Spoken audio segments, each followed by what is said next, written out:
এইবিলাক আমি পাত্তা নিদিওঁ আলফা কি হুমকি দিছে এইবিলাকৰ কাৰণে আমাৰ একো মাথা ব্যথা নাই আলফাৰ লগত টক হ'ব এই টকত তেওঁলোকে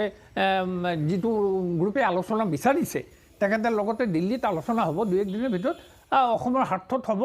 অসমৰ স্বাৰ্থত যদি হয় যদি আমাৰ কোনো হেম্পাৰ নকৰে আমাৰ ইণ্টাৰেষ্টত যদি কোনো হেম্পাৰ নকৰে আমি এইটো ৱেলকাম কৰিম আৰু বাকী হুমকি ভাবুকি চাবুকি এইবিলাকৰ আমি পাত্তা নিদিওঁ আমি কেতিয়াও দিয়া নাই মই 10 বছৰ ছাত্ৰ আন্দোলন কৰিছোঁ মই জানো কেনেকৈ ভাবুকি ফেচ কৰিব লাগে আমি দিল্লীৰ পৰা আহি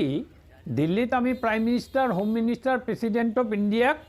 আমাৰ বৰাক পৃথকীকৰণৰ দাবীত স্মাৰকলিপি ছাবমিট কৰিছোঁ প্ৰেছ কনফাৰেঞ্চ কৰিছোঁ চেণ্ট্ৰেল গভৰ্ণমেণ্টক আমাৰ চব ডিমাণ্ড আমি জনাইছোঁ আমি আশা কৰিছিলোঁ চেণ্ট্ৰেল গভৰ্ণমেণ্টে কিবা এটা ৰেছপন্স দিব এতিয়ালৈকে আমি ৰেছপন্স পোৱা নাই গতিকে আমাৰ ডিমাণ্ডটো আৰু তীব্ৰতৰ কৰাৰ কাৰণে আমি এই হোৰ্ডিঙৰ প্ৰগ্ৰামটো লৈছোঁ আমি শিলচৰ হাইলাকান্দি কৰিমগঞ্জ 3টা ডিষ্ট্ৰিক্টত হোৰ্ডিং লগাম আৰু আমি এটা কিতাপ ওলাই আছোঁ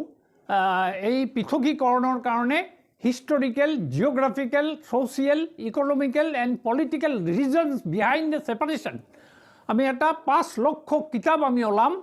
এইখিনি লৈ আমি গাঁৱে গাঁৱে যাম এইটো আমাৰ নেক্সট প্ৰগ্ৰাম আছে আৰু আমি ত্ৰিপুৰা মিজোৰাম মেঘালয়ত যাম তাত গৈ আমি প্ৰেছ কনফাৰেঞ্চ কৰিম অসমত বঙালী হিন্দু মুছলমান আৰু মণিপুৰী ডিমাচা এইবিলাক মানুহ কিমান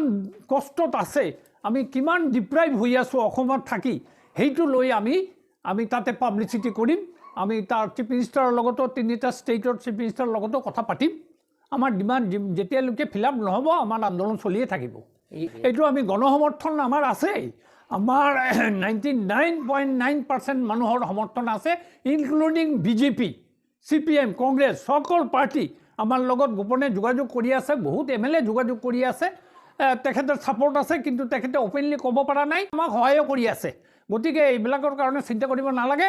আৰু যদি অসম গভৰ্ণমেণ্টে যিটো চিফ মিনিষ্টাৰে কৈছে যে যদি বৰাকৰ মানুহ বিচাৰে বৰাকৰ মানুহ যদি বিচাৰে তেতিয়াহ'লে বৰাকৰ মানুহ বিচাৰে না নাই সেইটো প্ৰমাণ কৰিবৰ কাৰণে আমি ৰেফাৰেণ্ডামৰ ডিমাণ্ড কৰি আছোঁ গণভোট কৰি লওক চাওক আপুনি 90%ৰ তলত যদি ভোট পৰে বৰাক ছেপাৰেশ্যনত আমি ডিমাণ্ড উঠাই ল'ম